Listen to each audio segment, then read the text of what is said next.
माता चामुंडा देवी की कथा के 11वें अध्याय। देवी चामुंडा द्वारा राक्षस का विनाश। इतनी कथा सुनकर भगत बोले, हे जगत माता, जब आप सर्वाधार में प्रकट हुई थी उसके बाद क्या क्या घटना घटी थी?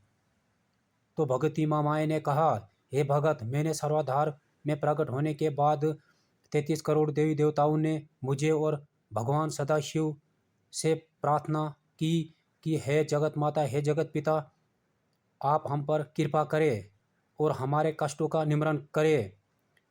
देवताओं की वाणी सुनकर मैंने भगवान सदाशिव से आज्ञा ली और उन्होंने मुझे अपने शूल से एक शूल निकालकर मुझे दिया और फिर भगवान विष्णु ने भी अपने चक्र से शूल पैदा करके मुझे भेंट कर दिया और काल ने भी चमकती हुई ढाल और तलवार दी और मैंने अपने 10 हाथों में खड़क, चक्र, गदा, बांध, धनुष, शूल और शंख धारण किया और सभी देवताओं ने अस्त्र शस्त्र देकर मेरे आदर किया और उसके बाद मैंने बहुत जोर से आवाज़ दी और इस भयानक आवाज़ से तमाम आकाश गूंज उठा और तमाम संसार में हलचल मच गई और समुद्र कांप उठा, धरती कांपने लगी और तमाम पहाड़ हिलने लगे।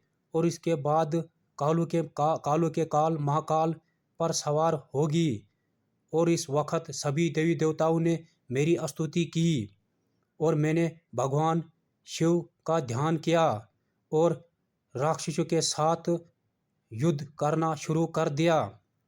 उस वक्त राक्षसों के स्वामी को बहुत क्रोध आया और तमाम राक्षस मेरे साथ हथियार लेकर युद्ध करने लगे। राक्षसों ने उस वक्त मैदान जंग करोड़ों राक्षसों ने मुझ पर अपनी अपनी शक्ति से पुरजोर वार किया और मुझको मार डालने की पूरी कोशिश की और मैंने अपने अस्त्र शस्त्र को भूछार करके तमाम अस्त्र शस्त्र काट डाले। उस वक्त तमाम देवी देवता और राक्षस वगैरह मेरी स्तुति करने लगे और फिर उसके बाद मैंने त्रिशूल और गदा से सैकड़ों बड़े बड़े राक्षसों का वध किया और कुछ राक्षस मैदान जंग से भागकर सर्वाधार पर्वत पर जा पहुँचे। फिर मैं भी उनके पीछे पीछे जा निकली और वहां जाकर उनके साथ घोर भयानक युद्ध हुआ। फिर मैंने वहां पर सैकड़ों राक्षसों का अंत किया। तमाम राक्षसों का खून बहकर एक नाले में बहने लगा और पूरा नाला खून से लाल हो गया और उसके कारण उसी जगह का नाम लोहपड़ के नाम से जाना जाता है। और मैं जिस वक्त उन राक्षसों के साथ सर्वाधार में युद्ध किया था तो उस वक्त उस पर्वत पर हजारों बांध लगे थे, जिसके कारण आज भी उन बांधों का निशान लगा हुआ है। उसके बाद कुछ राक्षस भागकर पाताल में चले गए और कुछ राक्षस सेनापति रहने वाले लोगों के घरों में छुप गए। वहां जाकर तमाम जानवरों को खाने लगे। फिर उसके बाद मेरे मुंह से भयानक अग्नि निकली और उस काल अग्नि से मैंने राक्षस समेत पोगल प्रस्थान सेनापति की धरती को पूरी जला डाली और तमाम जानदारों और राक्षसों का खात्मा कर दिया। और उसके बाद तमाम देवता अपने अपने वाहन पर बैठकर मेरे ऊपर फूलों की वर्षा करने लगे।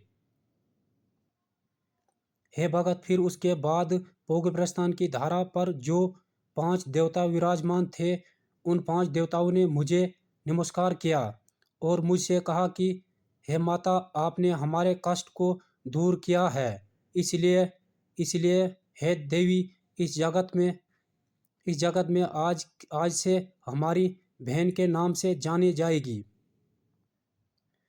और उन देवताओं ने उस वक्त मुझसे ये भी वादा किया कि हे माता, सेनापति की धरती पर भविष्य में जब भी जातर का महान यज्ञ हुआ करेगा उसमें आपको हम बुलाया करेंगे। और यज्ञ का सबसे पहला भोग आपको दिया जाएगा। इतना कहकर सभी देवी देवता अपने स्थान पर चले गए। फिर उसके बाद में सर्वाधार पर्वत पर एक गुफा में चली गई और उसके बाद सेनापति प्रस्थान की भूमि पर जब मैंने सभी जानदार और राक्षस का विनाश किया था, उसके बाद सेनापति पोगल प्रस्थान की भूमि पर परियों का राज हो गया। इतनी कथा सुनकर भगत ने माँ माया से कहा, हे जगत माता, ये जो आपने गुफा का वर्णन किया, ये गुफा कहाँ है? इस गुफा का दर्शन आज भी हो सकता है? इस पर भगवती माँ माया ने कहा, ये गुफा लोपड़ नाले से ऊपर है। इस गुफा के सामने एक बट का वृक्ष है और इस वृक्ष के सामने मेरे सोने की तरह चमकता हुआ एक त्रिशूल है जो 4 योजन ऊंचा है। और हे भगत, कलयुग आने के कारण से ये गुफा गुप्त हुई है और मेरे सच्चे भक्तों को इस गुफा का दर्शन कर सकते हैं। उसका दर्शन समय आने पर मेरे सच्चे भक्तों के द्वारा हो सकता है।